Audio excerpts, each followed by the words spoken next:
কাশিমপুরে ইসলামী আন্দোলন বাংলাদেশের কাশিমপুর থানা শাখার উদ্যোগে আয়োজিত ১৬ ডিসেম্বর মহান বিজয় দিবসের বিজয় র্যালি অনুষ্ঠিত।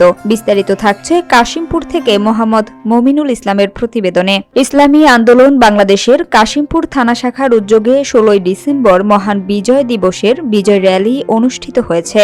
আজ ১৬ ডিসেম্বর মঙ্গলবার সকাল ৮:৩০টার সময় কাশিমপুর থানা সংলগ্ন হাতিমারা আইএবির কার্যালয় থেকে এই র্যালিটি বের হয়। উক্ত বিজয় র্যালিতে উপস্থিত ছিলেন ইসলামী আন্দোলন বাংলাদেশের কাশিমপুর থানা শাখার সভাপতি মাওলানা মোহাম্মদ রইসুল ইসলাম হেলালি, ইসলামী আন্দোলন বাংলাদেশের কাশিমপুর থানা শাখার সাধারণ সম্পাদক মাওলানা মোহাম্মদ জাকারিয়া প্রমুখ সহ আরও অনেকে।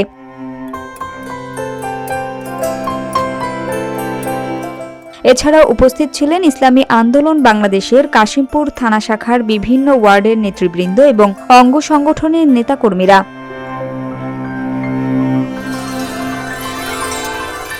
ষোলোই ডিসেম্বরের মহান বিজয় দিবসের আজকের এই দিনে সকল শহীদদের প্রতি বিনম্র শ্রদ্ধা ও ভালোবাসা জানিয়ে তারা বলেন, যারা দেশের জন্য, দেশের মানুষের জন্য অকাতরে প্রাণ বিসর্জন দিয়েছেন তারা চির অমর, তাদের মৃত্যু বৃথা যেতে দেয়া যাবে না।